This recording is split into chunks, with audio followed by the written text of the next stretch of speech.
ಆಕಾಶವಾಣಿ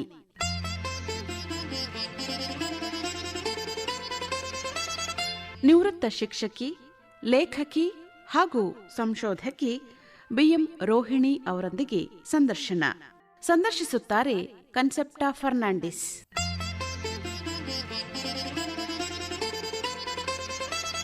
ನಮಸ್ಕಾರ ಶ್ರೋತೃಗಳೇ. ಶಿಕ್ಷಕಿ, ಲೇಖಕಿ, ಸಂಶೋಧಕಿಯಾಗಿ ನಿರಂತರವಾಗಿ ಕ್ರಿಯಾಶೀಲರಾಗಿರುವ 79ರ ತರುಣಿ ಬಿಎಂ ರೋಹಿಣಿಯವರು ನಮ್ಮ ಜೊತೆ ಇದ್ದಾರೆ. ರೋಹಿಣಿಯವರೇ ನಮಸ್ಕಾರ. ನಮಸ್ಕಾರ.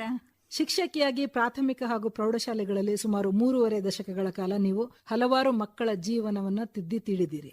ಹಾಗೆಯೇ ಸಾಹಿತ್ಯ ರಚನೆ, ಕ್ಷೇತ್ರ ಕಾರ್ಯ, ಸಮಾಜ ಸೇವೆ, ಸಂಶೋಧನೆಯಲ್ಲಿ ಕೂಡ ಸಂಪೂರ್ಣವಾಗಿ ಮುಳುಗಿ ಹೋಗಿದ್ದೀರಿ. ಅಧ್ಯಯನ, ಬರವಣಿಗೆ, ಸಂಗೀತ ಮತ್ತು ಚಿತ್ರಕಲೆಗಳಲ್ಲೂ ನಿಮ್ಗೆ ಬಹಳ ಆಸಕ್ತಿ ಇದೆ. ನಿಮ್ಮ ಬಾಲ್ಯ, ನಿಮ್ಮ ಯೌವನ, ನಿಮ್ಮ ವೃತ್ತಿ ಕ್ಷೇತ್ರ ಇದೆಲ್ಲ ಹೇಗಿತ್ತು ಅಂತ ತಿಳ್ಕೊಳ್ಳುವ ಕುತೂಹಲ ನಮ್ಗೆ. ನಿಜ ಹೇಳ್ಬೇಕು ಅಂದ್ರೆ ಮೇಡಮ್, ನಮ್ಗೆ ಬಾಲ್ಯವೇ ಇರ್ಲಿಲ್ಲ. ಬುದ್ಧಿ ತಿಳಿಯುವಷ್ಟು ಹೊತ್ತು ಆಗುವಾಗ್ಲೇ ನನ್ನ ತಂದೆ ಏನೂ ದುಡಿಲಿಕ್ಕಾಗದ ಸ್ಥಿತಿಯಲ್ಲಿದ್ರು. ಆಸ್ತಿ ಎಲ್ಲ ಕಳ್ಕೊಂಡ್ರು, ಇಲ್ಲಿ ಪಟ್ಟಣಕ್ಕೆ ಬಂದ್ರು ಹಳ್ಳಿಯಿಂದ. ನಾವು ತುತ್ತಿಗಾಗಿಯೂ ಸ್ವಲ್ಪ ಕಷ್ಟಪಡ್ಬೇಕಾಯ್ತು ಆ ಕಾಲದಲ್ಲಿ. ನಮ್ಮ ಬೀಜದ ಕಾರ್ಖಾನೆಗೆ ಹೋದ್ರು, ನಾನು ಬೀಡಿ ಕಟ್ಟಲಿಕ್ಕೆ ಶುರು ಮಾಡಿದೆ. ಇದು ನಾನು ಹೇಳುವ ಕಾಲ 1954ನೇ ಇಸವಿ ಕಾಲ. ಯಾರು ಬೀಡಿ ಕಟ್ಟು ಹೆಣ್ಮಕ್ಳನ್ನು ಶಾಲೆ ಕಳಿಸಿ ಕೇಳ್ತಾರೋ ಇಲ್ಲಿಲ್ಲ. ಮಕ್ಕಳು ಮನೆಯಲ್ಲಿ ಕೂತು ಬೀಡಿ ಕಟ್ಟಿದ್ರೆ ಹೆಚ್ಚು ಸಂಪಾದನೆ. ಆ ಕಾಲದಲ್ಲಿ ಶಾಲೆಗೆ ಹೋಗಿ ಸಂಜೆ ಶಾಲೆಯಿಂದ ಬಂದು ಬೀಡಿ ಕಟ್ಟಿ ದುಡಿದು ಅದು ಹೇಗೆ ಆ ಕಾಲ ಸಾಗಿತ್ತು ನನಗೆ ಈಗಲೂ ನೆನೆಸುವಾಗ ಆಶ್ಚರ್ಯ ಆಗ್ತದೆ. 9-10 ವರ್ಷದ ಹುಡುಗಿ ನೀವು ಆಗ್ಲೇ ಸಂಪಾದನೆ ಕೂಡ ಮಾಡ್ತೇವೆ. ಈಗೇನು ಅರ್ನ್ ವೈಲ್ ಯು ಲರ್ನ್ ಅಂತ ನಾವು ದೊಡ್ಡದಾಗಿ ಹೇಳ್ತೀವಲ್ಲ, ಅಂದ್ರೆ ಸ್ವಲ್ಪ ದೊಡ್ಡ ಮಕ್ಕಳಿಗೆ. ಅದಕ್ಕೆ ಈಗಲೂ ನನಗೆ ಅನಿಸೋದು, ಬೀಡಿಯ ಒಂದು ಉದ್ಯಮ ಇದ್ದಲ್ಲ ಎಷ್ಟೋ ಹೆಣ್ಮಕ್ಕಳ ಬಾಳಿಗೆ ತುಂಬಾ ತುಂಬಾ ಪ್ರಯೋಜನ ಕೊಟ್ಟಿದೆ ಅನ್ನೋದು. ಹಾಗೆ ಬೀಜದ ಕಾರ್ಖಾನೆ ಕೂಡ. ನನ್ನ ಅಮ್ಮ ಅಷ್ಟು ದುಡಿಲಿಕ್ಕೆ ಹೋಗದ್ರೆ ಆ ಕಡೆ ಗೇರು ಬೀಜದ ಗೋಡಂಬಿ ಕಾರ್ಖಾನೆ, ಅದು ಕೂಡ ಆ ಕಾರ್ಖಾನೆಗೆ ಹೋಗುವ ಹೆಂಗಸರ ಮಕ್ಕಳು ಒಂದಷ್ಟು ಕನಿಷ್ಠ ಒಂದು ಶಾಲೆಯ ಪ್ರವೇಶ ಒಂದು 3-4 ಕ್ಲಾಸ್ ಕಲಿಯುವಂತಹದ್ದು ಕೂಡ ಆ ಆದಾಯದಿಂದ. ಯಾಕಂದ್ರೆ ಮಹಿಳೆಯರ ಆದಾಯದಿಂದ ನೋಡಿ, ಹೆಂಗಸರು ದುಡಿಲಿಕ್ಕೆ ಹೋದದ್ರ ಒಂದು ಪರಿಣಾಮ ಅದು. ಹೆಣ್ಮಕ್ಕಳಿಗೆ ಶಿಕ್ಷಣ ಸಿಗಲಿಕ್ಕೆ ಒಂದು ಪ್ರಾರಂಭ ಆದದೇ ಆ ಕಾಲ ಅಂತ ಆಗುದು ನನಗೆ. ಯಾಕಂದ್ರೆ ಆ ಕಾಲದಲ್ಲಿ ಹಿಂದುಳಿದ ವರ್ಗದವರು ಯಾರು ಶಾಲೆ ಕಳಿಸುವಂತ ಸ್ಥಿತಿಯಲ್ಲಿ ಇರ್ಲೇ ಇಲ್ಲ.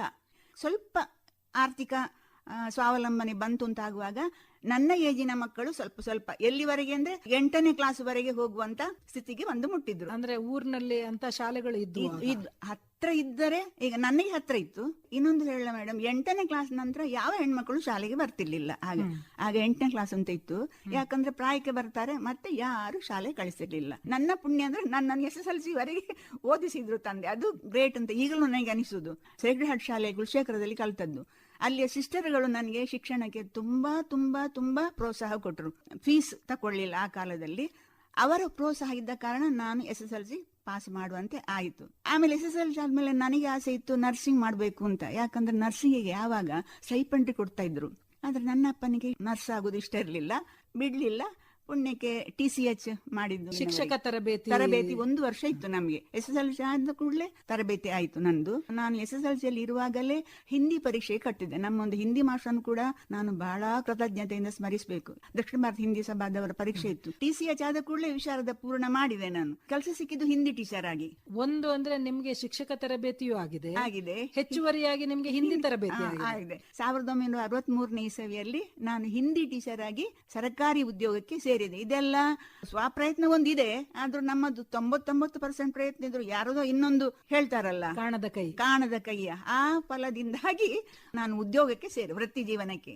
ಮೊದಲು ಗವರ್ಮೆಂಟ್ ಶಾಲೆ ಕಾಪಿಕಾಡ್ ವಿಜಯ್ ಶಾಲೆಯಲ್ಲಿ ನನಗೆ ಅಪಾಯಿಂಟ್ಮೆಂಟ್ ಮೇ 27, 1963ನೇ ಇಸವಿಯಲ್ಲಿ ನಾನು ಮೊದಲು ಸೇರಿದ್ದು ಕೆಲಸಕ್ಕೆ. ಕೇಂದ್ರ ಸರ್ಕಾರ ಅಪಾಯಿಂಟ್ಮೆಂಟ್ ಮಾಡಿದ ಪೋಸ್ಟ್ ಅದು. ಹಿಂದಿ ಕಲಿಸಬೇಕು ಅಂತ, ಕಡ್ಡಾಯ ಮಾಡಬೇಕು ಅಂತ ಬಂತಲ್ಲ, 60 ವರ್ಷಗಳ ಹಿಂದೆ. 60 ವರ್ಷಗಳ ಹಿಂದೆ, 68ರವರೆಗೆ ಕೆಲಸ ಮಾಡಿದೆ ನಾನು ಗವರ್ಮೆಂಟ್ ಶಾಲೆಯಲ್ಲೇ.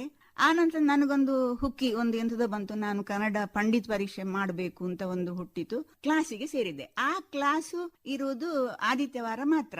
ಮತ್ತೆ ಇದು ಕಾಪಿಕಾಡ್ ಶಾಲೆ ನನ್ನ ಮನೆಗೆ ದೂರ ಅಂತ ಹೇಳಿ ನಾನು ಗವರ್ಮೆಂಟ್ಗೆ ಒಂದು ಟ್ರಾನ್ಸ್ಫರ್ ನನಗೆ ಕೊಡ್ಬೇಕು ಅಂತ ಅರ್ಜಿ ಹಾಕಿದೆ. ಅಲ್ಲಿಂದ ಶುರು ನನ್ನ ಹೋರಾಟ.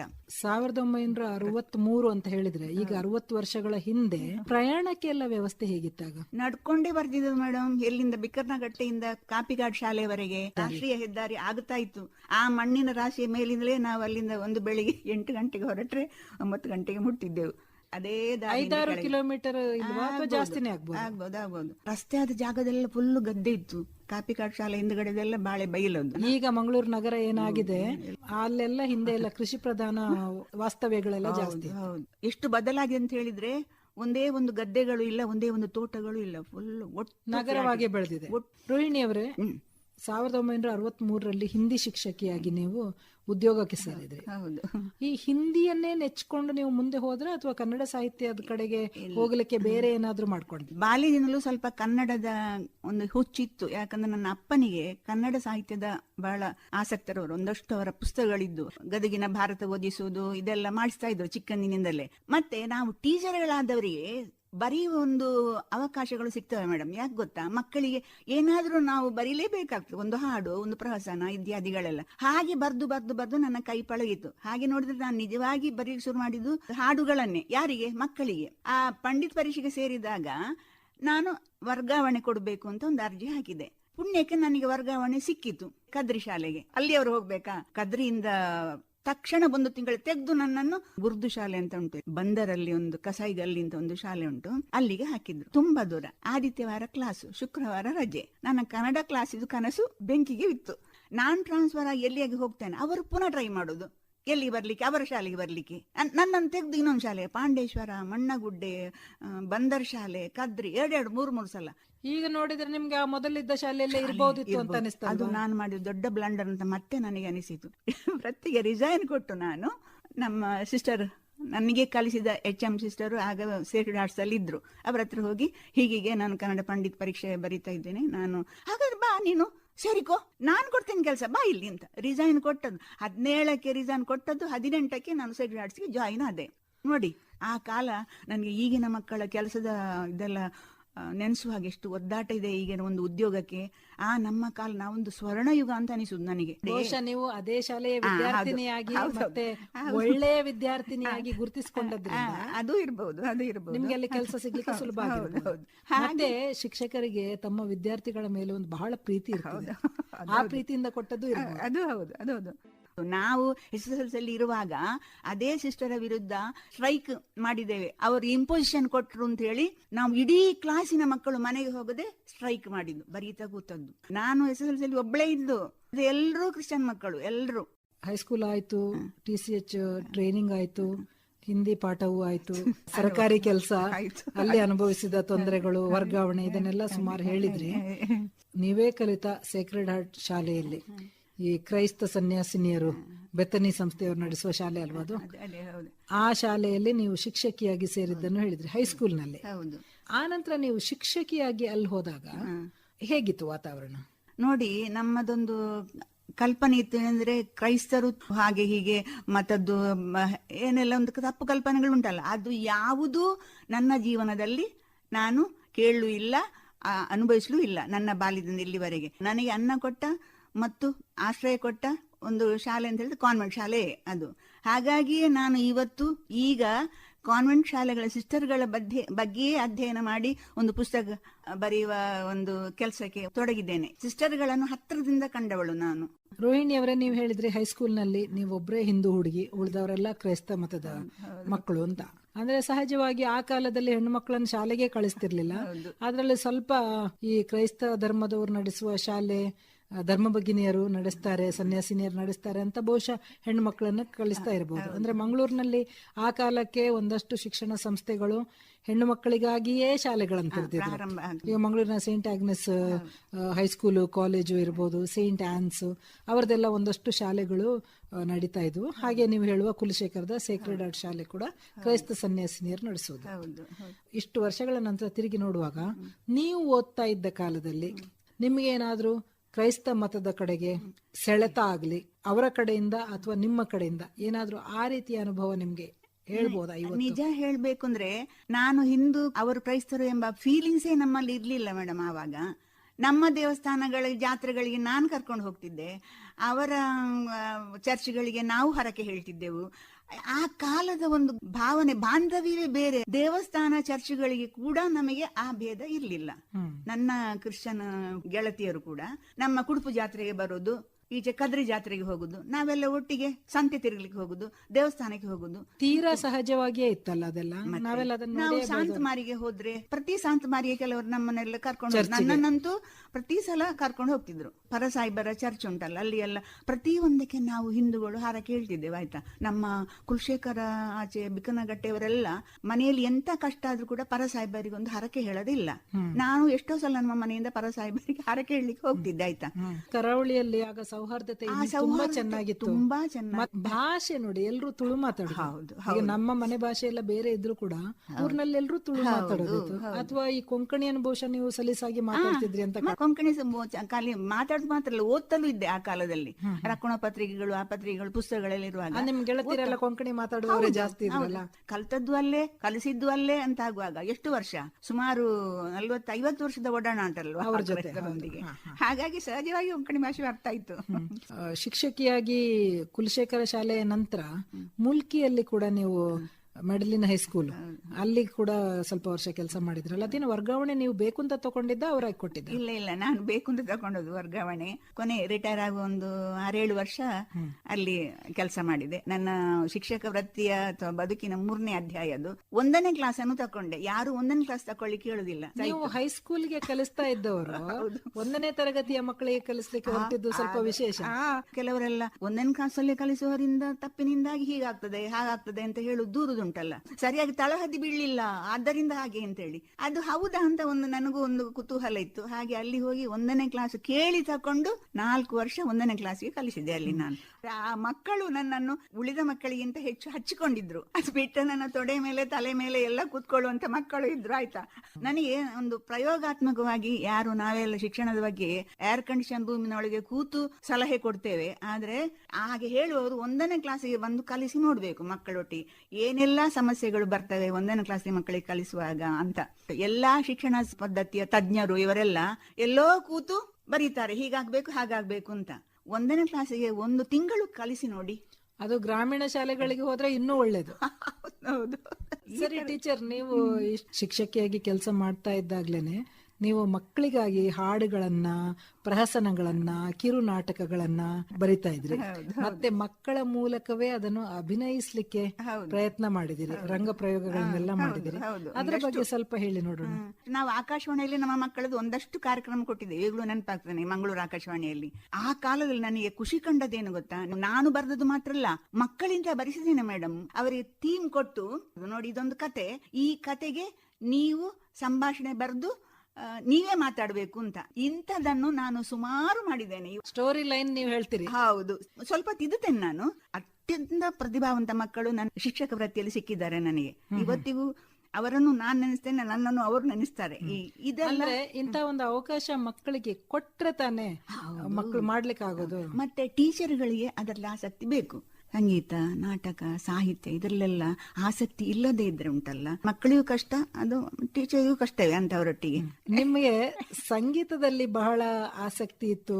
ಮತ್ತೆ ಆ ಸಂಗೀತ ಕಾರ್ಯಕ್ರಮಗಳು ಅಪರೂಪಕ್ಕೆ ಮಂಗಳೂರಿನ ಪುರಭವನದಲ್ಲೆಲ್ಲ ನಡೆದಾಗ ರಾತ್ರಿ ಎಲ್ಲ ನಡ್ಕೊಂಡು ಹೋಗಿ ಎಲ್ಲ ನೀವು ಅದಕ್ಕೆ ಹೋಗ್ತಾ ಇದ್ರಿ ಅಂತ ಎಲ್ಲ ನಾನು ಕೇಳಿರ್ತೇನೆ. ನನ್ನ ತಂದೆಗೆ ಸಂಗೀತದಲ್ಲಿ ಹುಚ್ಚಿದ ಕಾರಣ ನನಗೂ ಸಂಗೀತದಲ್ಲಿ ಸೇರಿಸಿದ್ರು. ನಿಜವಾಗಿ ಭಜನೆಗೆಲ್ಲ ನನ್ನನ್ನು ಅಪ್ಪ ಕರ್ಕೊಂಡು ಹೋಗ್ತಿದ್ರು.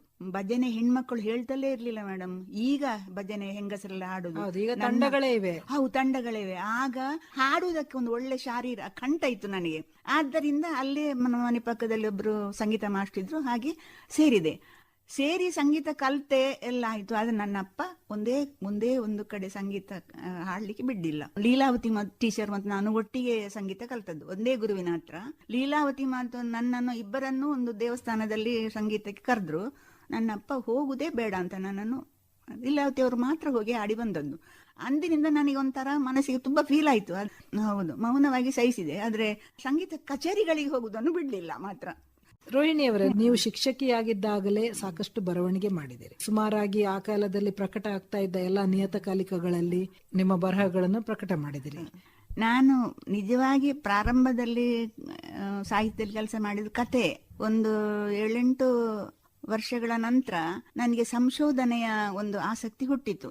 ಈ ಅವಿವಾಹಿತ ಮಹಿಳೆಯರ ಬಗ್ಗೆ ಒಂದು ತರ ಕುತೂಹಲ, ಯಾಕೆ ಅವಿವಾಹಿತ ಮಹಿಳೆಯರನ್ನು ಸಮಾಜ ಒಂದು ಕೆಟ್ಟದಾಗಿ ನೋಡ್ತದೆ ಅಂತ ಫೀಲಿಂಗ್ ಪ್ರಾರಂಭ ಆದ್ಮೇಲೆ ಯಾಕೆ ಅವರ ಬಗ್ಗೆ ನಾನು ಮಾಹಿತಿ ಸಂಗ್ರಹಿಸಬಾರ್ದು ಅಂತ ಅನಿಸಿ ನಾನಾಗಿಯೇ ಶುರು ಮಾಡಿದೆ. ಈಗ ನೀವು ಅವಿವಾಹಿತೆ ಆಗಿರೋದ್ರಿಂದ ಕೂಡ ಬೇರೆ ಬೇರೆ ಪರಿಸ್ಥಿತಿಗಳನ್ನು ಎದುರಿಸಿರಬಹುದು. ನೀವು ಅವಿವಾಹಿತೆಯಾಗಿ ಉಳಿಯೋದು ನಿಮ್ಮ ಆಯ್ಕೆ ಆಗಿದ್ರು ಕೂಡ ಅಲ್ಲಿ ಸುಮಾರು ಜನರಿಗೆ ಕುತೂಹಲ.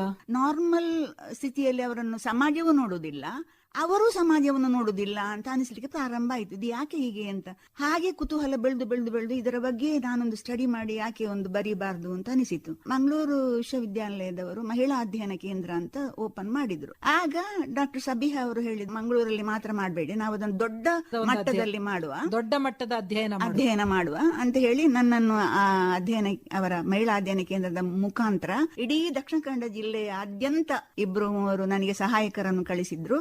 ಹಳ್ಳಿಯಲ್ಲಿ ಸರ್ವೆ ಮಾಡಿಸಿ ಸುಮಾರು 6,000ಕ್ಕಿಂತ ಹೆಚ್ಚು ಅವಿವಾಹಿತ ಮಹಿಳೆಯರು ಸಿಕ್ಕಿದ್ದಾರೆ ನಮಗೆ. ಕ್ವಶನೇರ್ ಮಾಡಿ ಅವರ ಮಾನಸಿನ, ಆರ್ಥಿಕ, ಸಾಮಾಜಿಕ ವಿವರಗಳನ್ನು ಸಂಗ್ರಹ ಮಾಡಿ ಒಂದು ಅಧ್ಯಯನ. ಅದೊಂದು ರೀತಿ ನಾನೇ ಮಾಡ್ತಿದ್ರೆ ಅಷ್ಟು ದೊಡ್ಡದಾಗಿ ಆಗ್ತಿರ್ಲಿಲ್ಲ, ಅದಕ್ಕೊಂದು ಸಾಂಸ್ಥಿಕ ಬಲ ಬಂತು. ಅದು ನನಗೆ ಒಂದು ವಿಶಿಷ್ಟ ಅನುಭವ ಕೊಟ್ಟ ಕ್ಷೇತ್ರ. ಅದು ನಾನು ಅನುಭವಿಸಿದಕ್ಕಿಂತ ಅತ್ಯಂತ ದುರ್ಭರವಾದ ಕ್ಷಣಗಳಲ್ಲಿ ಬದುಕುವ ಎಷ್ಟೋ ಮಂದಿ ಅವಿವಾಹಿತ ಮಹಿಳೆಯರನ್ನು ಕಂಡೆ ನಾನು. ಬಹುಶಃ ನೀವು ನಗರ ಪ್ರದೇಶದಲ್ಲಿ ಆದಾಯ ಕೊಡುವ ವೃತ್ತಿ ಮತ್ತೆ ನಿವೃತ್ತಿಯ ನಂತರ ನಿಮ್ಗೆ ಪಿಂಚಣಿ ಇದೆಲ್ಲ ಇದ್ದದ್ರಿಂದ ನಿಮ್ಗೊಂದು ಸುರಕ್ಷಿತ ಭಾವ ಇರುತ್ತೆ. ಎಷ್ಟೋ ಜನರಿಗೆ ಒಂದು 10 ರೂಪಾಯಿ ಕೈಗೆ ಸಿಗೋದಿಲ್ಲ, ಪರಾವಲಂಬಿಗಳಾಗಿ ಬದುಕಬೇಕಾಗುತ್ತೆ. ಕಣ್ಣೀರು ಹಾಕುವಂತ ಸ್ಥಿತಿ. ಕೆಲವರಂತೂ ನನ್ನನ್ನು ಕಾಂಟ್ಯಾಕ್ಟ್ ಮಾಡಿ, ಮೇಡಮ್ ನನ್ಗೆಲ್ಲ ಅದೊಂದು ಗಂಡು ಹುಡುಕಿ ಎಂಬಷ್ಟು ಕೇಳುವಷ್ಟು, ಯಾಕಂದ್ರೆ ನಮಗೆ ಗತಿ ಇಲ್ಲ ಮೇಡಮ್, ನಮ್ಮನ್ನು ಈ ತರ ಮಾಡ್ತಾರೆ, ನಾವು ಜೀತದವರ ಆಗಿದ್ದೇವೆ.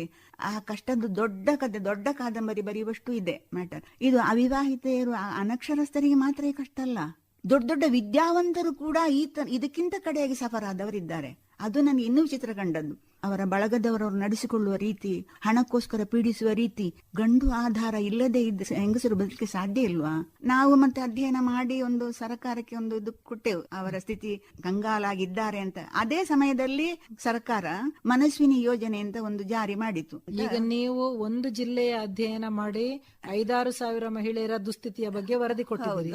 ಇಡೀ ರಾಜ್ಯಕ್ಕೆ ಅದನ್ನು ಅನ್ವಯಿಸಿದ್ರು ಕೂಡ ಸುಮಾರು ಲಕ್ಷ ಮಹಿಳೆಯರು ಸಿಗಬಹುದು. ಬಹುಶಃ ಅದೊಂದು ಕಾಕತಾಳೀಯ ಇದ್ರೂ ಇರಬಹುದು, ಅಥವಾ ನಿಮ್ಮ ವರದಿಯ ಫಲಶ್ರುತಿಯೂ ಇರಬಹುದು, ಅದು ಗೊತ್ತಿಲ್ಲ ನಮಗೆ. ಆದ್ರೂ ಅವರಿಗೆ ಒಂದಿಷ್ಟು ತಿಂಗಳಿಗೊಂದು, ಈಗ ಎಷ್ಟೋ ಹೆಚ್ಚು 1,000-1,500 ಆಗಿದೆ ಮಾಸಾಶನ, ಆವಾಗ 500 ರೂಪಾಯಿ ಕೊಡುವ ಹಾಗೆ ಮಾಡಿದ್ರು ನೋಡಿ. ಅದು ಅವರಿಗೆ ಒಂದು ಕನಿಷ್ಠ ಒಂದು ಕಾಯಿಲೆ ಆದ್ರೆ ಒಂದು ಔಷಧಿ ತರ್ಲಿಕ್ಕೆ ಆಗ್ಲಿ, ಯಾವ್ದಾದ್ರು ತೀರಾ ಅಗತ್ಯಕ್ಕೆ ಅದು ಉಪಯೋಗ ಆಗಬಹುದು. ದಕ್ಷಿಣ ಕನ್ನಡ ಜಿಲ್ಲೆಯ ಮಹಿಳಾ ಹೋರಾಟಗಳ ಬಗ್ಗೆ ಒಂದಷ್ಟು ಅಧ್ಯಯನ ಮಾಡಿದ್ರೆ ನೀವು? ಹೌದು, ಅದು ನಾವು ಡೀಡ್ಸ್ ಸಂಸ್ಥೆಯ ವತಿಯಿಂದ ಮಾಡಿದ್ವಿ. ಡೀಡ್ಸ್ ಸಂಸ್ಥೆಯ ಮರ್ಲಿನ್ ಮಾರ್ಟಿಸ್ ಅವರು ಒಂದು, ನಾನು ಮತ್ತು ಗುಲಾಬಿ ಬಿಳಿ ಮೇರೆಯವರಿಗೆ ಒಂದು ಕೊಟ್ಟರು, ಒಂದು ಪ್ರಾಜೆಕ್ಟ್ ಕೊಟ್ಟರು. ಅವರು ನ್ಯಾಯವಾದಿ ಅಲ್ವಾ? ಹೌದು. ಯಾರು ಮಹಿಳೆಯರು ದಕ್ಷಿಣ ಕನ್ನಡ ಜಿಲ್ಲೆಯಲ್ಲಿ ಹೋರಾಟ ಮಾಡಿದ್ದನ್ನು ದಾಖಲೀಕರಣ ಮಾಡಲಿಲ್ಲ. ಎಲ್ಲಾ ಹೋರಾಟದ ಕಥೆ ಇರೋದು ಪುರುಷರೇ ಮುಂದೆ ನಿಂತು ವಿನಃ ಹೆಂಗಸರು ಹೋರಾಟ ಏನು ಮಾಡಿದ್ದಾರೆ ಅನ್ನೋದು ಎಲ್ಲೂ ದಾಖಲಾಗ್ಲಿಲ್ಲ. ಹಾಗಾಗಿ ಈ ಚರಿತ್ರೆಯನ್ನು ದಾಖಲು ಮಾಡ್ಲಿಕ್ಕೆ ಹೊರಟದ್ದು ನಾವು. ಆಗ ನೋಡಿದ್ರೆ ನಮ್ಗೆ ಸಿಕ್ಕಿದ ದಾಖಲೆಗಳು ನಿಜವಾಗಿ ಗೇರು ಬೀಜ ಕಾರ್ಖಾನೆಯ ಮಹಿಳೆಯರು, ಬೀಡಿ ಉದ್ಯಮದ ಮಹಿಳೆಯರು ಸಾವಿರಗಟ್ಟಲೆ ಇದ್ರು.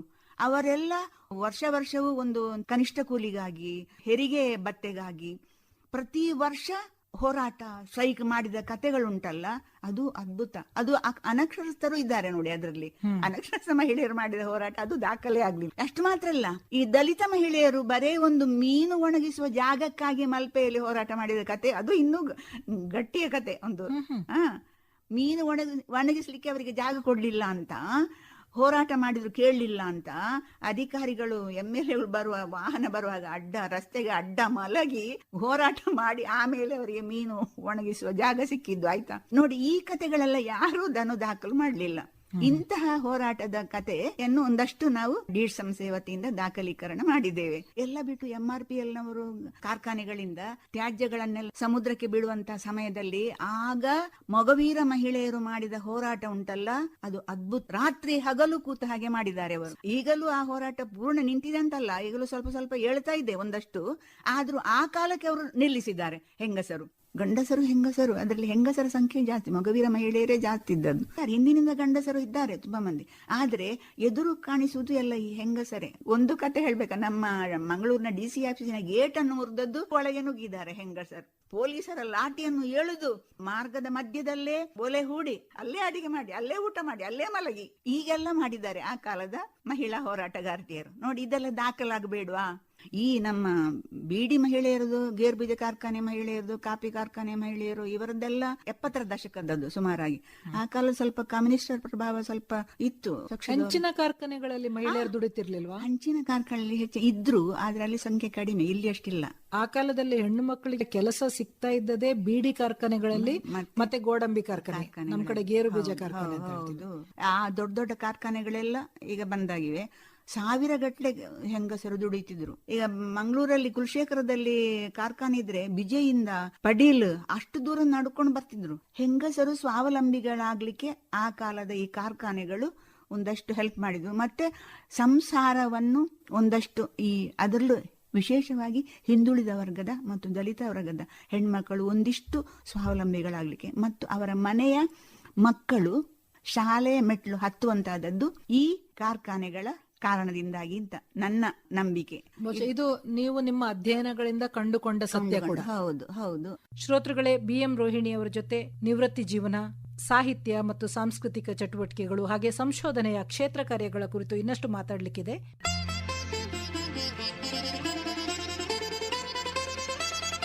ರೋಹಿಣಿ ಅವರೇ, ನೀವು ನಿಮ್ಮ ಅನುಭವಗಳನ್ನ ಸೇರಿಸಿ 2 ಪುಸ್ತಕ ಮಾಡಿದಿರಿ. ಅಧ್ಯಾಪಿಕೆಯ ಅಧ್ವಾನಗಳು ಅಂತ ಒಂದು ಪುಸ್ತಕ, ಮತ್ತೆ ನಾಗಂದಿಗೆಯೊಳಗಿಂದ, 2 ಪುಸ್ತಕಗಳನ್ನು ಬರ್ದಿರಿ. ಅದರಲ್ಲಿ ನಿಮ್ಮ ಜೀವನ ಅನುಭವಗಳೇ, ನಿಮ್ಮ ನಿಲುವುಗಳು ಕೂಡ ಅದರಲ್ಲಿ ವ್ಯಕ್ತ ಆಗಿದೆ.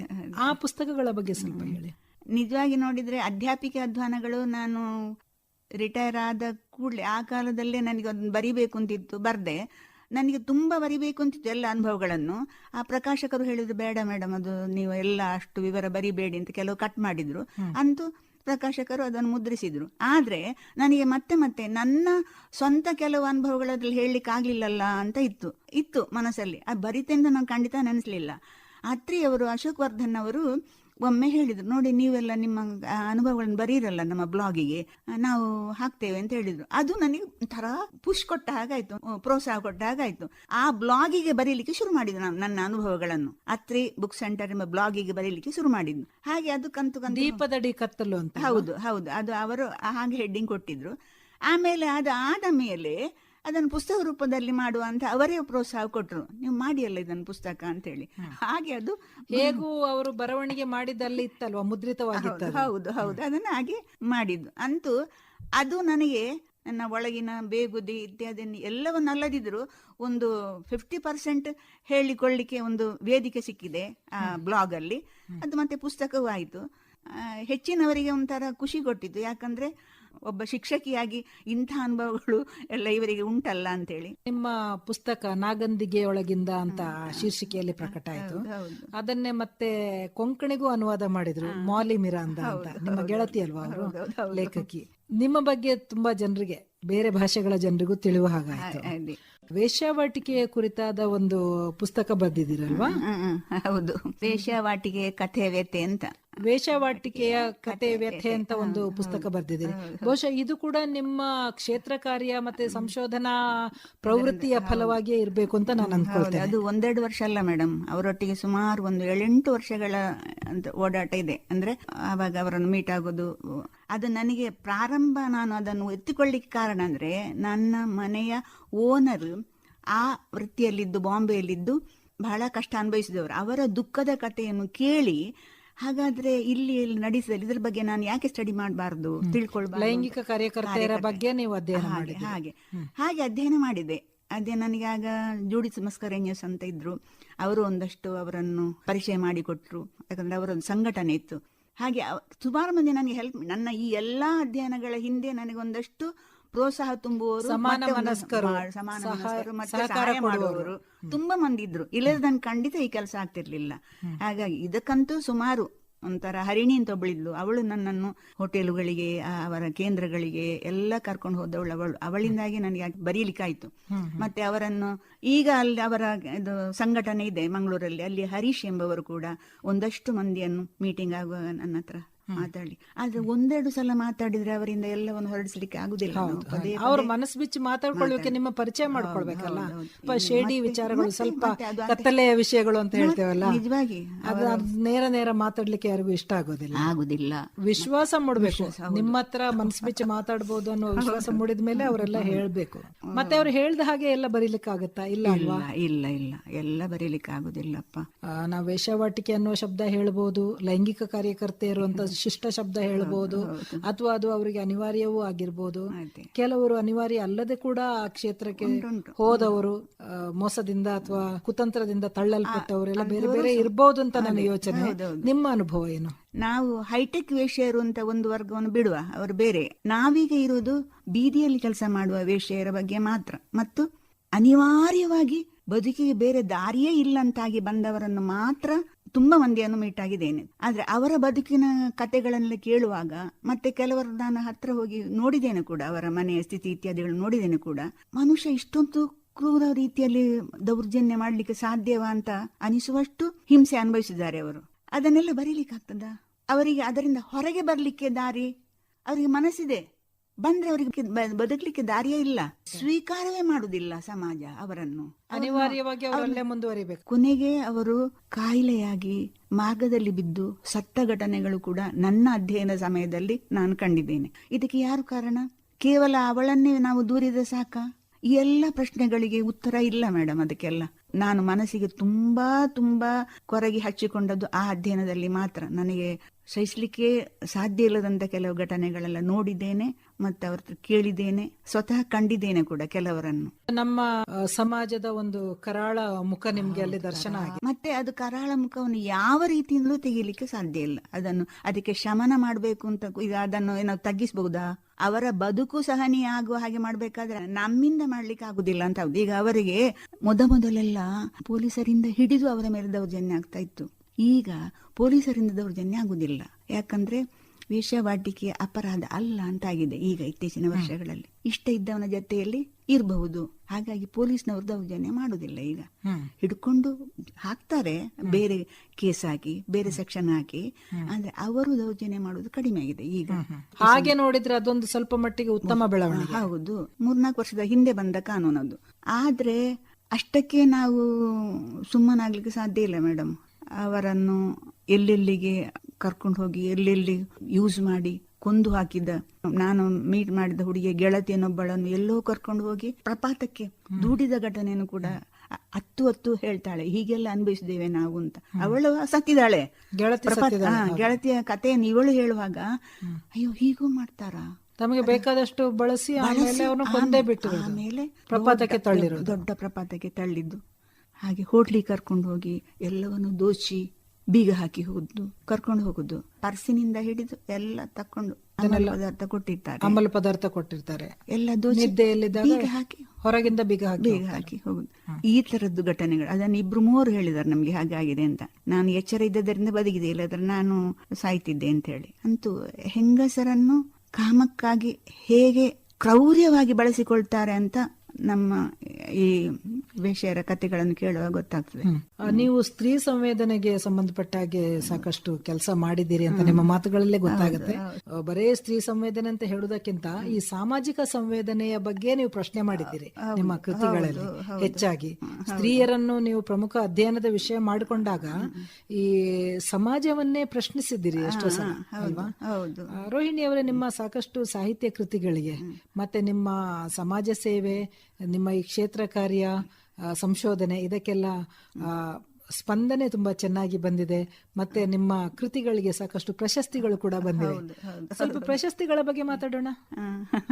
ಪ್ರಶಸ್ತಿಗಳ ಬಗ್ಗೆ ಒಂದಷ್ಟು ಮೊದಲಿನ ನನ್ನ ಸಂಕಲನಗಳಿಗೆ, ಲೇಖನ ಸಂಕಲನಗಳಿಗೆ ಒಂದು ಕನ್ನಡ ಸಾಹಿತ್ಯ ಪರಿಷತ್ತಿದ್ದು ಪ್ರಶಸ್ತಿಗಳೆಲ್ಲ ಬಂದಿವೆ. ಆ ನಂತರ ಗೌರವ ಅಂತ ಬಂದದ್ದು ನಾನು ಅಧ್ಯಾಪಿಕೆ ಅದ್ವಾನ ಮತ್ತು ನಾಗಂದಿಗೆ ಬರೆದ ಮೇಲೆ ಮತ್ತು ನಾನು ಅವಿವಾಹಿತೆಯರ ಬಗ್ಗೆ ಅಧ್ಯಯನ ಮಾಡಿದೆ ಅಲ್ಲ, ಅದು ಮಾಡಿದ ಮೇಲೆ ನನ್ನನ್ನೊಂಥರ ಗುರುತಿಸ್ಲಿಕ್ಕೆ ಪ್ರಾರಂಭ ಆದದ್ದು ಅಂದಿನಿಂದ ನನಗೆ ಅನಿಸ್ಲಿಕ್ಕೆ ಪ್ರಾರಂಭ ಆಗಿದೆ. ಅಂದ್ರೆ ಈ ವಿಚಾರ ಪ್ರಚೋದಕ ಮಾಹಿತಿ ಇರುವ ಪುಸ್ತಕಗಳನ್ನು ಮತ್ತೆ ಅಧ್ಯಯನಗಳನ್ನು ನೀವು ಮಾಡಿದ್ದೀರಿ.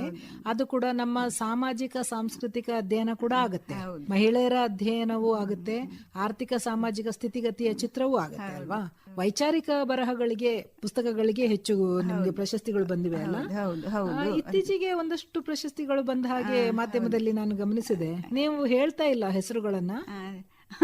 ನಾನು ಸದ್ದಿಲ್ಲದೆ ಕೆಲಸ ಮಾಡೋಳು, ನನಗೆ ಪ್ರಶಸ್ತಿ ಬಂತು ಅಂತ ಯಾಕೆ ಕೊಟ್ಟರು ಅಂತ ಅದಕ್ಕೆ ನಾನು ಅರ್ಹಳ ಅಂತ ಕೂಡ ಅನಿಸ್ಲಿಕ್ಕೆ ಶುರು ಆಗುದುಂಟು. ಅಂದ್ರೆ ನಾನು ನಮ್ಮಷ್ಟಕ್ಕೆ ಕೆಲಸ ಮಾಡ್ತಾ ಇರುವುದು, ಅದು ತೃಪ್ತಿ ಇದೆ ನಮ್ಗೆ, ಆಯ್ತಾ.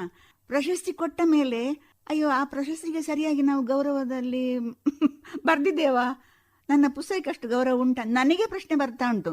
ನನಗೆ ಮೊನ್ನೆ ಇತ್ತೀಚೆಗೆ ಮುಳಿಯ ಪ್ರಶಸ್ತಿ ಬಂದಾಗ ನನಗೆ ನಿಜವಾಗಿ ಎಂತೆಂಥ ದೊಡ್ಡ ದೊಡ್ಡ ಅತಿರಥ ಮಹಾರಥ ಸಾಹಿತಿಗಳಿಗೆ ಸಿಕ್ಕಿದಾಗ ನಾನು ಅಯ್ಯೋ ಈ ನನಗೆ ಕೊಟ್ಟರಲ್ಲ, ಇದು ನಾನು ಅದಕ್ಕೆ ಯೋಗ್ಯತೆ ಉಳ್ಳವಳ, ನಾನೇ ಕೇಳಿಕೊಂಡೆ ವಿವೇಕರೈಗಳ ಹತ್ರ, ಸರ್ ಯಾರು ಏನಾದ್ರು ಹೇಳಲಿಕ್ಕಿಲ್ಲಲ್ಲ ಅಂತ.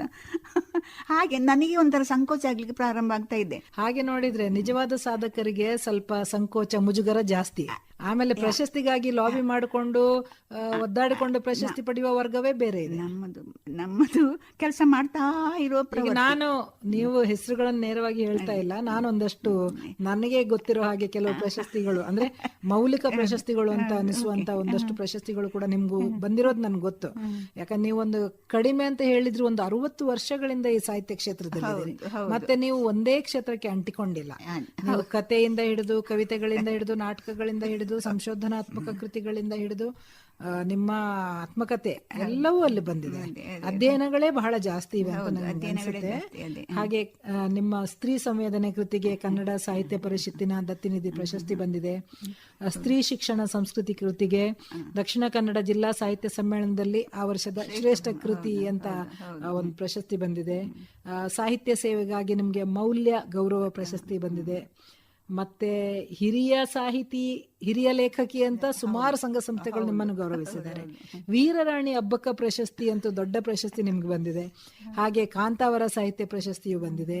ಸಂದೇಶ ಶಿಕ್ಷಣ ಪ್ರಶಸ್ತಿ ಕೂಡ ಒಲಿದಿದೆ. ಹಾಗೆ ನಾಗಂದಿಗೆ ಒಳಗಿಂದ ಆತ್ಮಕಥೆಗೆ 2019ನೇ ಸಾಲಿನ ಕರ್ನಾಟಕ ಸಾಹಿತ್ಯ ಅಕಾಡೆಮಿಯಿಂದ ಅತ್ಯುತ್ತಮ ಪುಸ್ತಕ ಪ್ರಶಸ್ತಿ ಬಂದಿದೆ. ಹಾಗೆ ಈಗ 2023 ಇನ್ನೂ ಕೆಲವು ತಿಂಗಳು ಕಳೆದಿವೆ ಮಾತ್ರ, ಅಷ್ಟರಲ್ಲೇ ಸುಮಾರು ಪ್ರಶಸ್ತಿಗಳು ಈ ಸಲ ಬಂದಿವೆ ನಿಮಗೆ. ಮುಳಿಯ ತಿಮ್ಮಪ್ಪಯ್ಯ ಪ್ರಶಸ್ತಿ ಬಂದಿದೆ, ಇನ್ಫೋಸಿಸ್ ಪ್ರತಿಷ್ಠಾನದ ಪ್ರಶಸ್ತಿ ಬಂದಿದೆ, ಫಾತಿಮಾ ಶೇಖ್ ಪ್ರಶಸ್ತಿ, ಶ್ರೀ ಗುರುನಾರಾಯಣ ಪ್ರಶಸ್ತಿ ಬಂದಿದೆ. ಇತ್ತೀಚೆಗೆ ತೀರಾ ಹೊಸದಾಗಿ ನಿಮ್ಮ ವೇಶ್ಯಾವಾಟಿಕೆಯ ಕತೆ ವ್ಯತೆ ಕೃತಿಗೆ 2023ನೇ ಸಾಲಿನ ಡಾಕ್ಟರ್ ವಿಜಯ ದಬ್ಬೆ ಸಾಹಿತ್ಯ ಪ್ರಶಸ್ತಿ ಕೂಡ ಬಂದಿದೆ ಅಲ್ವಾ? ಹೌದು ಹೌದು. ನೀವು ತುಳು ಸಂಸ್ಕೃತಿಯ ಬಗ್ಗೆ ಒಂದಷ್ಟು ಕೆಲಸ ಮಾಡಿದಿರಲ್ಲ, ಮುದ್ದು ಮೂಡ್ಬೆಳ್ಳೆಯವರ ಜೊತೆ ಸೇರ್ಕೊಂಡು ಯಾವುದೋ ಒಂದು ಪುಸ್ತಕ ಬರೆದ್ರಿ ನೀವು? ಹೌದು ಹೌದು. ಅದು ನಾವು ದಕ್ಷಿಣ ಕನ್ನಡ ಜಿಲ್ಲೆಯ ಬಿಲ್ಲವರ ಗುತ್ತು ಮತ್ತೆ ಪ್ರಸಿದ್ಧ ಮನೆತನಗಳ ಬಗ್ಗೆ ಅಧ್ಯಯನ ಮಾಡಿ ಅದು ಪುಸ್ತಕ ಬಂದಿದೆ. ಅದು ಅವರು ನಾವು 3-4 ಮಂದಿ ಸೇರಿ ಅದೊಂದು ಬಾಬು ಶಿವಪೂಜಾರಿಯಿಂದ ಬಾಂಬೆಯವರು ಅವರದರ ಮೇನ್, ಮತ್ತೆ ನಾವೆಲ್ಲ ಇಲ್ಲಿ ಅಕ್ಷೇತ್ರ ಕಾರ್ಯ ಮಾಡಿ ಅದು ಪುಸ್ತಕ ಬಂದಿದೆ. ಅದು ಒಂದು ತರ ಟೈಟಲ್ ಏನೋ ಪುಸ್ತಕದ ಶೀರ್ಷಿಕೆ ಬಿಲ್ಲವರ ಗುತ್ತು ಬರ್ಕೆಗಳು ಅಂತ. ಅದು ಒಂದು ಜನಾಂಗೀಯ ಅಧ್ಯಯನ, ಅವರ ಸ್ಥಿತಿ ಹೇಗೆ, ಬಿಲ್ಲವ ಸಮುದಾಯದ ಒಂದು ಅಧ್ಯಯನ, ಆ ಸಮುದಾಯದ್ದೇ ಅವರ ಸ್ಥಿತಿ ಹೇಗುಂಟು, ಶೈಕ್ಷಣಿಕವಾಗಿ ಹೇಗಿದ್ದಾರೆ, ಮತ್ತೆ ಹಿಂದೆ ಹೇಗಿತ್ತು, ಮತ್ತೆ ಆ ಒಂದು ಅದರ ಚರಿತ್ರೆ ಒಂಥರ ಅದು ಸಹ ಒಂದು ದೊಡ್ಡ ಸುಮಾರು ವರ್ಷಗಳ ಕೆಲಸ. ಅದು ಒಂದು ನೀವು ಸುಮ್ಮನೆ ಕೂತ್ಕೊಳ್ಳೋರಲ್ಲ, ಈಗಲೂ ಕೂಡ ನೀವು ಕ್ರೈಸ್ತ ಸನ್ಯಾಸಿನಿಯರ ಸೇವಾ ಕಾರ್ಯಗಳ ಬಗ್ಗೆ ಅಧ್ಯಯನ ಮಾಡ್ತಾ ಇದ್ದೀರಿ ಕರಾವಳಿ ಜಿಲ್ಲೆಗಳಲ್ಲಿ ಅಂತ ನಾನು ಕೇಳಿದೆ. ಅದರ ಬಗ್ಗೆ ಸ್ವಲ್ಪ ಮಾಹಿತಿ ಕೊಡಿ. ನನಗೆ ಮೊದಲಿಂದಲೂ ಕ್ರೈಸ್ತ ಸನ್ಯಾಸಿನಿಯರ ಬಗ್ಗೆ ಒಂದು ಗೌರವ ಪ್ರೀತಿ, ಅದು ಯಾಕಂದ್ರೆ ನಾನು ಅಲ್ಲೇ ಕಲಿತದ್ದು ಅಲ್ಲೇ ಕಲಿಸಿದ್ದು ಆದ ಕಾರಣವೂ ಇರ್ಬೋದು. ಅಲ್ಲದೆ ಇದ್ರೂ ಕೂಡ ಆ ಹೆಂಗಸರು ಮನೆ ಬಿಟ್ಟು ಬಂದು ಒಂದು ಆಧ್ಯಾತ್ಮಿಕ ರೀತಿಯಿಂದ ಒಟ್ಟಿಗೆ ಬಾಳೋದು, ಸಮಾಜಕ್ಕಾಗಿ ಆ ಸೇವೆ ಮಾಡೋದುಂಟಲ್ಲ, ಈ ಥರದ ಸೇವೆ ಬಾಕಿ ಯಾವ ಸಮುದಾಯದಲ್ಲೂ ಇಲ್ಲ ಅಲ್ವಾ? ಅವರು ಹೇಗೆ ಹಾಗೆ ಮಾಡ್ತಾರೆ? ಈಗ ನಾವೆಲ್ಲ ನನ್ನ ಬಾಲ್ಯ ಕಾಲದಲ್ಲಿ ಹಾಗೆ ಹಿಂದೂ ಹೆಣ್ಮಕ್ಕಳು ಹೀಗೆ ಹೋಗಿ ಯಾರ ಸೇವೆ ನಾವು ಕೇಳಲೇ ಇಲ್ಲ ನೋಡಿ. 40ರ ದಶಕದಲ್ಲಿ ಹಾಗಿತ್ತ? ಹಿಂದೂಗಳು ಎಲ್ಲಿಯಾದ್ರೂ ಹೊರಗೆ ಹೋಗಿ ಹೀಗೆ ಸಮಾಜ ಸೇವೆ ಮಾಡುದಾಗ್ಲಿ ಏನಾದ್ರು ಇತ್ತ? ಟೀಚರ್ಗಳಾದದೇ ಇಲ್ಲ, ಇತ್ತಾ? ಇದೆಲ್ಲ ನನಗೊಂಥರ ಆಶ್ಚರ್ಯ. ಇವರ ಬಗ್ಗೆ ಕೂಡ ಮತ್ತೆ ಅವರ ಕಥೆಗಳು ಏನಿರ್ಬಹುದು, ಅವರು ಯಾಕೆ ಯಾವ್ಯಾವ ದೇಶದಿಂದ ಬಂದದ್ದು ನೋಡಿ, ಇಲ್ಲಿಯವರೇ ಅಲ್ಲ, ಯಾವ್ಯಾವುದೋ ಯುರೋಪಿಯನ್ ದೇಶಗಳಿಂದ ಬಂದು ಅಷ್ಟು ದೂರ ಪ್ರಯಾಣ ಮಾಡಿ ಇಲ್ಲಿಯ ಹವೆಗೆ ಒಗ್ಗಿ ಇಲ್ಲಿಯ ಆಹಾರಕ್ಕೆ ಒಗ್ಗಿಕೊಂಡು, ಈ ಅವರ ಕಥೆಗಳು ಬಹಳ ಬಹಳ ಕುತೂಹಲದಾಯಕ ಆಗಿವೆ. ಮತ್ತೆ ಬಹಳ ಅದ್ಭುತ, ಒಂಥರ ನಮಗೆ ಮನಸ್ಸಿಗೆ ನೋವಾಗುವಂಥ ಕಥೆಗಳು ತುಂಬ ಇವೆ ಮೇಡಮ್ ಅವರದ್ದು. ಯಾಕಂದರೆ ಕ್ರೈಸ್ತ ಫಾದರ್ಗಳು ಬಂದು ಕೆಲಸ ಮಾಡಿದೊಂದು ಬೇರೆ ಇದೆ, ಆದರೆ ಎಲ್ಲಿ ಕ್ರೈಸ್ತ ಮಿಷನರಿಗಳು ಪ್ರವೇಶಿಸಲಿಕ್ಕೆ ಸಾಧ್ಯ ಇಲ್ವಾ ಆ ಪ್ರದೇಶಗಳಿಗೆಲ್ಲ ನಮ್ಮ ಭಗಿನಿಯರು ಪ್ರವೇಶ ಮಾಡಿ ಅಲ್ಲಿಯ ಸಮಾಜ ಸುಧಾರಣೆ ಮಾಡಿದ್ದಾರೆ. ಉದಾಹರಣೆಗೆ ಎಷ್ಟೋ ಕಡೆಗಳಲ್ಲಿ ಹೆಣ್ಣು ಮಕ್ಕಳ ಒಂದು ಕಾಯಿಲೆ ಅಥವಾ ಅವರಿಗೆ ಶಿಕ್ಷಣ ಕೊಡಿಸುವುದು, ಈ ವಿಧಕ್ಕೆಲ್ಲ ಫಾದರ್ಗಳು ಹೋಗಿ ಕೇಳಿದರೆ ಅಲ್ಲಿ ಕೆಲಸ ನಡೆಯುವುದಿಲ್ಲ. ಅಲ್ಲಿ ಆ ಕಾಯಿಲೆಗೆ ಸಂಬಂಧಪಟ್ಟದನ್ನು ಮಾತಾಡಬೇಕಾದ್ರೆ, ಅವರನ್ನು ಕಾಯಿಲೆಗೆ ಆಸ್ಪತ್ರೆಗೆ ಕರ್ಕೊಂಡು ಹೋಗಬೇಕಾದ್ರೆ ಅವರಿಗೆ ಹೇಳಿದ್ರು ಉಪದೇಶ ಉಪದೇಶ ಅಂದರೆ ಅವರಿಗೆ ಏನಾದರೂ ನೈರ್ಮಲ್ಯದ ಬಗ್ಗೆ ಹೇಳಬೇಕಾದ್ರೆ ಈ ಕ್ರೈಸ್ತ ಭಗಿನಿಯರೇ ಹೋಗ್ತಿದ್ದದ್ದು ಹಳ್ಳಿಗೆ, ಮೂಲೆಗಳಿಗೆಲ್ಲ. ಇದು ನನ್ನ ಬಾಲ್ಯದಲ್ಲಿ ನಾನು ನೋಡಿದ್ದೇನೆ, ನಮ್ಮ ಸಿಸ್ಟರ್ಗಳು ಮಾಡಿದ್ದನ್ನು, ಗೊತ್ತಾಯ್ತಾ? ಈ ಸೇವೆಯನ್ನು ಯಾರು ಒಂದು ದೊಡ್ಡ ಸೇವೆ ಅಂತ ಯಾಕೆ ಗಮನಿಸಲಿಲ್ಲ, ಯಾರು ಬರೀಲಿಲ್ಲ? ಯಾಕೆ? ಕ್ರೈಸ್ತ ಮಿಷನರಿಗಳ ಸೇವೆ ದೊಡ್ಡದೇ, ಪುರುಷರದ್ದೊಂದು ಚಾರಿತ್ರಿಕವಾಗಿ ದೊಡ್ಡದೇ. ಆದರೂ ಈ ಹೆಂಗಸರು ಮಾಡಿದ ಸೇವೆಯನ್ನು ಒಂದು ಕಡೆ ದಾಖಲಿಸಬೇಕು, ಅವರ ಚರಿತ್ರೆಯನ್ನು ಒಂದು ಕಡೆ ಕೊಡಬೇಕು ಅನ್ನೋದೊಂದು ಆಸೆ ಇತ್ತು ನನಗೆ. ಯಾಕಂದ್ರೆ ನಾನು ಅವರ ಜೀವನವನ್ನು ಹತ್ತಿರದಿಂದ ಕಂಡು ಕೇಳಿದವಳು, ಆದ ಕಾರಣ. ಈಗ ಅವರು ಶೈಕ್ಷಣಿಕವಾಗಿ ಮತ್ತೆ ಆರೋಗ್ಯ ಕ್ಷೇತ್ರದಲ್ಲಿ ಮತ್ತೆ ಅನಾಥರು, ವೃದ್ಧರು, ಇವರ ಬಗ್ಗೆ ಬೇರೆ ಯಾರು ಮಾಡಿದ್ದಾರೆ? ವೃದ್ಧರಿಗಾಗಿ, ಅನಾಥರಿ, ಕುಷ್ಠರೋಗಿಗಳಿಗೆಲ್ಲ ಸೇವೆ ಯಾರು ಮಾಡಿದ್ದಾರೆ? ಬೇರೆ ಯಾವ ಸಮುದಾಯದವರು ಮಾಡಿದ್ದಾರಾ? ಮೊದಲು ಈಗ ಮಂಗಳೂರಲ್ಲಿ ಕುಷ್ಠರೋಗಿಗಳು ಇಲ್ಲ ಅಂತಾಗ್ಲಿ ಕಾರಣ ಈ ಭಗಿನಿಯರ ಸೇವೆ ಕಾರಣ. ಇದೆಲ್ಲ ನೀವು ತೀರಾ ಸಮೀಪದಿಂದ ಗಮನಿಸಿದವರು, ಕಂಡದ್ದು. ಇದನ್ನೆಲ್ಲ ದಾಖಲು ಮಾಡಬೇಡವಾ ನಾವು? ಪೂರ್ಣ ದಾಖಲು ಮಾಡ್ತೇನೆ ಅಂತಲ್ಲ, ಮುಂದಿನ ಪೀಳಿಗೆ ಹೀಗೊಂದು ಇತ್ತು ಅನ್ನೋದಾದ್ರು ತಿಳಿಬೇಡ, ಸ್ವಲ್ಪ ಆದ್ರೂ ಮಾಹಿತಿ ಇರ್ಲಿ ಬೇಡವಾ? ಮುಂದಿನವರು ಮತ್ತೆ ಮಾಡ್ಲಿ ಬಿಡ್ಲಿ, ಅದು ಬೇರೆ ಪ್ರಶ್ನೆ. ಆದ್ರೆ ನಾವು ಕಂಡದ್ದನ್ನು ಒಂದು ದಾಖಲೀಕರಣ ಮಾಡಬೇಡವಾ? ನೀವು ಸಮಕಾಲೀನರಾಗಿದ್ರಿಂದ ನಿಮ್ಗೆ ಹೆಚ್ಚು ಗೊತ್ತಿರುತ್ತದೆ. ಮುಂದಿನವರು ಏನಿದ್ರು ಕತೆ ರೂಪದಲ್ಲಿ ಕೇಳಬಹುದು ಅಷ್ಟೇ, ಅಥವಾ ಇನ್ಯಾರಾದ್ರೂ ನಾವೇ ಮಾಡಿದ್ದು ಅಂತ ಹೇಳ್ಕೊಳ್ಬಹುದು ಮುಂದಿನ ಕಾಲಕ್ಕೆ ಅಂತ ಒಂದು ಲಿಖಿತ ದಾಖಲೆ ಇಲ್ಲದಿದ್ರೆ ಮುಂದಿನ ವರ್ಷಗಳಲ್ಲಿ ಬದಲಾಗುತ್ತೆ ನೋಡಿ. ಮತ್ತೆ ವರ್ತಮಾನದಲ್ಲಿ ಕೂತು ಚರಿತ್ರೆಯನ್ನೆಲ್ಲ ತಿದ್ದುವ ಕೆಲಸ ಮಾಡ್ತಾರೆ. ಎಲ್ಲಿವರೆಗೆ ಅಂದ್ರೆ ಈಗಲೇ ಒಂದಷ್ಟು ಅವರ ಬಗ್ಗೆ ಅಪಪ್ರಚಾರಗಳು ಆಗಿವೆ. ಆ ಅಪಪ್ರಚಾರಗಳೆಲ್ಲ ನಿಮಗೂ ಗೊತ್ತು ಎಲ್ಲ. ಆ ತರ ವೃದ್ಧರ ಸೇವಾಶ್ರಮಗಳು, ಕುಷ್ಠರೋಗಿಗಳ ಸೇವಾಶ್ರಮಗಳು, ಮತ್ತೆ ಹಿರಿಯ ನಾಗರಿಕರ ಸೇವಾಶ್ರಮಗಳೆಲ್ಲ ಇದ್ರೆ ಅದಕ್ಕೆ ಅದು ಉಚಿತವಾಗಿ ಕೊಡುವಂಥದ್ದು ಆದ ಕೂಡಲೇ ಅದಕ್ಕೆ ಬೇರೆ ಬೇರೆ ಅರ್ಥ ಕಟ್ಟಿ ಏನೇನೋ ಅದಕ್ಕೆ ಅಪಪ್ರಚಾರ ಮಾಡೋರಿದ್ದಾರೆ. ಅದು ಅಲ್ಲ ಅಂತ ಹತ್ರದಿಂದ ಕಂಡವಳು ನಾನು, ಸಾಕ್ಷಿಯಾಗಿ ಅದನ್ನು ಬರಿಬೇಕು. ಯಾಕಂದ್ರೆ ನಾನು ಸಾಧಾರಣ ಎಲ್ಲಾ ಕಾನ್ವೆಂಟ್ಗಳಿಗೆ ಹೋಗಿದ್ದೇನೆ, ಎಲ್ಲಾ ಕಾನ್ವೆಂಟ್ಗಳು, ಎಲ್ಲಾ ಕಾಂಗ್ರಿಗೇಷನ್ಗಳನ್ನು ಮೀಟ್ ಆಗಿದ್ದೇನೆ. ಅವರ ಕೆಲಸವನ್ನು ಹತ್ರದಿಂದ ಕಂಡು ಇದನ್ನು ಬರೆಯದೇ ಇದ್ರೆ ಕೊರತೆ ಅಂತ ಅನಿಸ್ಲಿಕ್ಕೆ ಪ್ರಾರಂಭ ಆಗಿದೆ ನನಗೆ. ನಮ್ಮ ಸಾಹಿತ್ಯಕ್ಕೆ ಮಾತ್ರ ಅಲ್ಲ, ಸಮಾಜಕ್ಕೆ ನಾನೊಂದು ದೊಡ್ಡ ಕೊರತೆ ಮಾಡಿದ ಹಾಗೆ ಆಗ್ತದೆ ಅಂತ ಅನಿಸ್ಲಿಕ್ಕೆ ಶುರು ಆಗಿದೆ ನನಗೆ ಅವರ ಕತೆ ಎಲ್ಲ ಕೇಳಿದ ಮೇಲೆ. ಟೀಚರ್, ನಿಮ್ಮ ಮನೆ ಭಾಷೆ ತುಳು ಅಲ್ವಾ? ಮಲಯಾಳ. ನಮ್ದು ಕೇರಳ, ಮಂಜೇಶ್ವರ. ನಮ್ಮ ಮಲಯಾಳ ಪೂರ್ಣ ಸ್ವಚ್ಛ ಮಲಯಾಳ ಅಲ್ಲ ನಮ್ದು, ಮಲಯಾಳಿ ಬಿಲ್ಲವರು ಅಂತ ಹೇಳುದು ನಾವು. ಹಾಗೆ ಮತ್ತೆ ಮಂಗಳೂರಿಗೆ ಅದು ಸಮೀಪ ಇರೋದ್ರಿಂದ ಎಲ್ಲ ತುಳುವನ್ನು ಎಲ್ಲರೂ ಮಾತಾಡ್ತಾರೆ. ಹಾಗೆ ಅಂದ್ರೆ ತುಳು, ಮಲಯಾಳ. ಈಗ ನಿಮ್ಗೆ ಎಷ್ಟು ಭಾಷೆಗಳು ಬರ್ತವೆ ಸುಮಾರು? ಮಲಯಾಳಂ ಬರ್ತದೆ, ಹಿಂದಿ, ಮಲಯಾಳ, ತುಳು, ಕನ್ನಡ, ಇಂಗ್ಲಿಷು, ಕೊಂಕಣಿ, 6-7 ಭಾಷೆಗಳನ್ನು ನೀವು ಸರಾಗವಾಗಿ ಮಾತಾಡ್ತೀರಿ. ಹಾಗಾಗಿ ನಿಮ್ಗೆ ಯಾವುದೇ ಕ್ಷೇತ್ರ ಕಾರ್ಯ ಮಾಡುವಾಗ ಸಂವಹನಕ್ಕೆ ತೊಂದರೆ ಆಗೋದಿಲ್ಲ. ಬ್ಯಾರಿ ಭಾಷೆಯನ್ನು ಕಲ್ತ್ರ? ಬ್ಯಾರಿ ಭಾಷೆ ನಮ್ಮ ಭಾಷೆಗೆ ಸ್ವಲ್ಪ ವಿಶೇಷ ವ್ಯತ್ಯಾಸ ಇಲ್ಲ, ಸ್ವಲ್ಪ ಹತ್ರವೇ ಅದು. ಈ ಮಲಯಾಳ, ಮಂಜೇಶ್ವರ, ಕಾಸರಗೋಡು ಆಚೆ ಮಲಯಾಳ ಸ್ವಲ್ಪ ಬ್ಯಾರಿ ಭಾಷೆಗೆ ಹತ್ರ. ಹಾಗಾಗಿ ನಿಮಗೆ ಸಂವಹನಕ್ಕೆ, ಈಗ ಕ್ಷೇತ್ರ ಕಾರ್ಯ ಮಾಡುವಾಗ ನಿಮ್ಗೆ ಸಂವಹನಕ್ಕೆ ಎಲ್ಲೂ ತೊಂದರೆ ಆಗ್ಲಿಲ್ಲ. ಈಗ ಈ ಕ್ರೈಸ್ತ ಸನ್ಯಾಸಿನಿಯರ ಬಗ್ಗೆ ನೀವು ಮಾಡ್ತಾ ಇರೋ ಅಧ್ಯಯನ ನೀವು ಒಬ್ರೇ ಮಾಡ್ತಾ ಇದ್ದೀರಾ? ನಿಮ್ ಜೊತೆ ಇಲ್ಲ, ನಾ ಮಾಲಿ ಒಟ್ಟಿಗೆ ಇದ್ದದ್ರಿಂದ ಮಾಡ್ಲಿಕ್ಕೆ ಆಯ್ತು. ಮಾಲಿ ಮಿರಾಂದ ಒಟ್ಟಿಗೆ ಇದ್ದದ್ರಿಂದ, ಯಾಕಂದ್ರೆ ಅವರಿಗೆ ಒಂದಷ್ಟು ನೆಟ್ವರ್ಕ್ ತುಂಬಾ ಇದೆ. ನಾನೇ ಆಗಿ ಹೋಗಿದ್ರೆ ಇಷ್ಟು ಹೇಳ್ತಿರ್ಲಿಲ್ಲ ಮೇಡಮ್. ನಾನೇ ಈ ಕ್ಷೇತ್ರಕ್ಕೆ ಅಧ್ಯಯನಕ್ಕೆ ಹೊರಟಿದ್ರೆ ಇಷ್ಟು ಫಲಪ್ರದ ಆಗ್ತಿರ್ಲಿಲ್ಲ. ಅವರ ಜೊತೆಯಲ್ಲಿ ಕ್ರೈಸ್ತ ಸಮುದಾಯದವರು ಒಬ್ರು ಜೊತೆ ಇದ್ದದ್ರೆ ನಿಮಗೆ ಅನುಕೂಲ ಆಯ್ತು. ಯಾಕಂದ್ರೆ ಇಲ್ಲಿ ನಾನೇ ಹೋದ್ರೆ ಅವರು ಎಷ್ಟು ಹೇಳ್ಬಹುದು, ಅವರಿಗೆ ಒಂದು ಲಿಮಿಟೇಷನ್ ಇರ್ತದಲ್ಲ. ಇವಳು ಎಂತ ಮಾಡ್ತಾಳೆ, ನಮ್ಮ ಹಿಂದೂಗಳು ಬರ್ದು ಏನ್ ಮಾಡ್ತಾರ, ಒಂದು ಭಯ ಇರ್ತದೆ ನೋಡಿ ಅಲ್ವಾ. ಸೊ ನೀವು ಜಂಟಿಯಾಗಿ ಕೆಲಸ ಮಾಡ್ತಾ ಇದ್ದೀರಿ. BM ರೋಹಿಣಿ ಅವರೇ, ನಿಮ್ಮ ಕ್ಷೇತ್ರ ಕಾರ್ಯಗಳು ಬಹಳ ಇವೆ.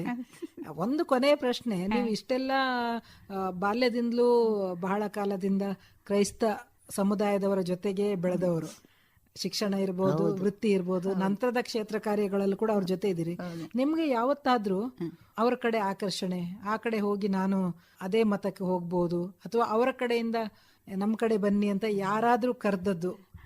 ಇಲ್ಲ, ನನ್ನ ಜೀವನದಲ್ಲಿ ನಾನಂತದನ್ನು ಯಾಕೆ ನನ್ನನ್ನು ಅಷ್ಟು ಪ್ರೀತಿ ಮಾತ್ರ ಇದ್ರಲ್ಲ, ನಾನಲ್ಲದೆ ಬಹಳ ಬಡತನದಲ್ಲಿ ಇದ್ದವಳು ನೋಡಿ.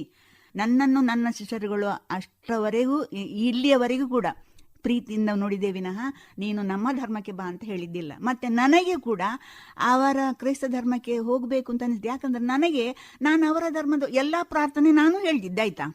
ನಾವು ಈಗ ಕುರ್ಸಾಚಿ ವಾಟ ಮಾಡುವಾಗ ಹೋಗ್ತಿದ್ದೆ, ಮತ್ತೆ ಶಾಲೆಯಲ್ಲಿ ಪ್ರಾರ್ಥನೆ ಎಲ್ಲ ಬಾಯ್ಪಾಠ ಬರ್ತಿತ್ತು. ನಮಗೆ ಅದು ನಮ್ಮ ದೇವರ ಪ್ರಾರ್ಥನೆ ಅಂತಲೇ ಆಗ್ತಿತ್ತು ಆಯ್ತಾ. ನಮಗೆ ಅದು ಕ್ರೈಸ್ತರ ದೇವರ ಪ್ರಾರ್ಥನೆ ಅಂತ ಆಗ್ತಿಲ್ಲ. ನನ್ನ ತಮ್ಮನ ಮಗ ಒಬ್ಬ ಚಿಕ್ಕ ಮಗು ಇರುವಾಗ ಒಂದು ಕೇಳಿದ ಪ್ರಶ್ನೆ, ನಾನು ತಪ್ಪಾಗ್ತದೆ ಏನೋ ಗೊತ್ತಿಲ್ಲ, ಅವ ಯಾವಾಗಲೂ ನನ್ನ ಬಾಲ್ಯದಲ್ಲಿ ಮಗು ಇರುವಾಗ ಒಂದು ಕೇಳಿದ ಪ್ರಶ್ನೆ, ಆಂಟಿ ನಮ್ಮ ದೇವರ ಕೈಯಲ್ಲೆಲ್ಲ ಒಂದೊಂದು ಆಯುಧ ಉಂಟು, ಬಿಲ್ಲು ಉಂಟು, ಗದೆ ಉಂಟು, ಖಡ್ಗ ಉಂಟು, ಎಲ್ಲ ಉಂಟು, ಕ್ರಿಸ್ತನ ಕೈಯಲ್ಲಿ ಯಾಕೆ ಇಲ್ಲ ಕತ್ತಿ ಅಂತ ಕೇಳಿದ ನನ್ನ ಹತ್ರ. ನನಗೆ ಎಂಥ ಪ್ರಶ್ನೆ ಇದು, ಮಕ್ಕಳಿಗೆ ಹೊಳಿತಲ್ಲ ಅಂತ ಇತ್ತು. ಬಾಲ್ಯದಿಂದಲೇ ಬಂದಿತ್ತು ಏನೋ ಒಂದು ನಮಗೆ ಹತ್ತಿರದ ಭಾವ, ಆ ಭೇದ ಅಂತ ಕಾಣಲಿಲ್ಲ ಮೇಡಮ್ ನಮಗೆ ಚಿಕ್ಕಂದಿನಿಂದಲೂ. ಅಂಥ ಒಂದು ಹೃದಯಕ್ಕೆ ಹತ್ತಿರವಾಗುವಂಥ ಒಂದು ಭಾವ ಅದು. ಈಗ ಸುಮಾರು ಸಾಹಿತ್ಯ ಸಾಧನೆ ಆಗಿದೆ, ಸಾಮಾಜಿಕ ಸಾಧನೆಯೂ ಆಗಿದೆ, ಕ್ಷೇತ್ರ ಕಾರ್ಯ, ಸಂಶೋಧನೆ ಇದೆಲ್ಲ ಆಗಿದೆ. ನಿಮ್ಗೆ ಒಂದಷ್ಟು ಗೌರವ, ಗುರುತಿಸುವಿಕೆ ಕೂಡ ಸಿಕ್ಕಿದೆ. ಇನ್ನೇನಾದ್ರೂ ಮಾಡ್ಲಿಕ್ಕೆ ಬಾಕಿ ಇದೆ ಅಂತ ಅನಿಸ್ತಾ ಇದೆಯಾ? ಮಾಡ್ಲಿಕ್ಕೆ ನಾನು ಮಾಡಬೇಕು ಅಂತ ಮನಸ್ಸಿದ್ದದ್ದು ತುಂಬಾ ಇದೆ, ಅಷ್ಟು ಮನಸ್ಸು ಉಲ್ಲಾಸದಿಂದಿದೆ ಮಾಡಬೇಕು ಅಂತ. ಆದ್ರೆ ದೇಹ ಕೇಳುವುದಿಲ್ಲ. ನನಗೆ ಇನ್ನೊಂದಷ್ಟು ಅಧ್ಯಯನಗಳು ತಲೆಯಲ್ಲಿ ಇದೆ ಮಾಡಬೇಕು ಅಂತ, ಒಂದಷ್ಟು ಯೋಚನೆ ಮಾಡಿ ಇಟ್ಟಿದ್ದೇನೆ. ಈ ಕೆಲಸ ಮುಗ್ದ ಕೂಡಲೇ ಅದಕ್ಕೆ ಹೊರಡಬೇಕು ಅಂತ ಇದ್ದೇನೆ. ಅಂತೂ ಬಿಡುವಿಲ್ಲ ನಿಮ್ಗೆ. ಹಾಗೆ ನೀವು ಯಾವ್ದೋ ಕೆಲಸಕ್ಕೆ ಬಂದವರನ್ನು ನಿಮ್ಮನ್ನು ಇಲ್ಲಿಗೆ ಕರೆದುಕೊಂಡು ಈಗ ನಿಮ್ಮ ಹತ್ರ ಮಾತಾಡ್ಲಿಕ್ಕೆ ನೀವು ನಮ್ಗೆ ಸಿಕ್ಕಿದ್ದೆ ತುಂಬಾ ಸಂತೋಷ. ಬಹಳ ಸಂತೋಷ ಆಗುತ್ತೆ. ಯಾಕಂದ್ರೆ ವೃತ್ತಿಯಲ್ಲಿದ್ದವರು ಸುಮಾರು ಜನ ನಿವೃತ್ತಿ ಆದ ತಕ್ಷಣ ನಾವು ಮಾಡಬೇಕಾದೆಲ್ಲ ಮಾಡಿ ಆಯ್ತು ಅಂತ ಹೇಳ್ತಾರೆ. ಅಂತದ್ರಲ್ಲಿ ನೀವು ನಿವೃತ್ತಿಯಾಗಿ 20 ವರ್ಷ ಕಳೆದ್ರು ಇನ್ನು ಮಾಡ್ಲಿಕ್ಕೆ ಇರೋದು ಬಹಳ ಇದೆ ಅಂತ ಅತ್ಯಂತ ಉತ್ಸಾಹದಿಂದ, ನಿಮ್ಗೆ ಇಷ್ಟು ವಯಸ್ಸಾಗಿದೆ ಅಂತ ನಿಮ್ಮ ಧ್ವನಿಯಿಂದ ಅಂತೂ ಯಾರಿಗೂ ಹೇಳಲಿಕ್ಕೆ ಸಾಧ್ಯ ಇಲ್ಲ. ನೀವು ಹೇಳಿದ್ರಲ್ಲ, ಮನಸ್ಸಿಗೆ ಖುಷಿ ಇದೆ, ದೇಹ ಮಾತ್ರ ಕೇಳೋದಿಲ್ಲ ಅಂತ. ದೇಹಾರೋಗ್ಯವು ಮಾನಸಿಕ ಆರೋಗ್ಯವು ನಿಮ್ಗೆ ಇನ್ನು ಎರಡೂ ನಿಮ್ಮ ಜೊತೆಗೂಡಿ ನೀವು ಇನ್ನಷ್ಟು ಸಾಧನೆಗಳನ್ನು ಅಥವಾ ನೀವು ಅಂದುಕೊಂಡಿರುವಂತ ಕೆಲಸಗಳನ್ನು ಮಾಡ್ಲಿಕ್ಕೆ ನಿಮ್ಗೆ ಸಾಧ್ಯ ಆಗ್ಲಿ ಅಂತ ನಾನು ನಮ್ಮ ಎಲ್ಲ ಶ್ರೋತೃಗಳ ಪರವಾಗಿ ಹಾರೈಸ್ತೀನಿ. ನೀವು ಹೇಳಿರುವ ಮಾತುಗಳು ಸಾಕಷ್ಟು ಜನ ಶ್ರೋತೃಗಳಿಗೆ, ಅದರಲ್ಲೂ ಮಹಿಳೆಯರಿಗೆ, ಸ್ವಲ್ಪ ಹಿರಿತನದ ಮಹಿಳೆಯರಿಗೆ ಸ್ಫೂರ್ತಿ, ಪ್ರೇರಣೆ ಖಂಡಿತ ನೀಡಬಹುದು ಅಂತ ನನ್ಗೆ ಅನ್ಸುತ್ತೆ. ಎಲ್ಲ ಶ್ರೋತೃಗಳ ಪರವಾಗಿ ನಿಮ್ಗೆ ವಂದನೆಗಳು. ನಮಸ್ಕಾರ. ನಿಮಗೂ ನಮಸ್ಕಾರ.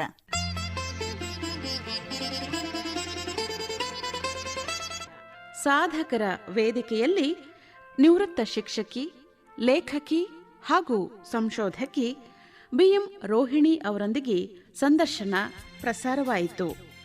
ಸಂದರ್ಶನ ನಡೆಸಿಕೊಟ್ಟವರು ಕನ್ಸೆಪ್ಟಾ ಫರ್ನಾಂಡಿಸ್. ಕಾರ್ಯಕ್ರಮ ವಿವಿಧ ಭಾರತಿ ಕನ್ನಡ ವಾಹಿನಿಯ ಕೊಡುಗೆ.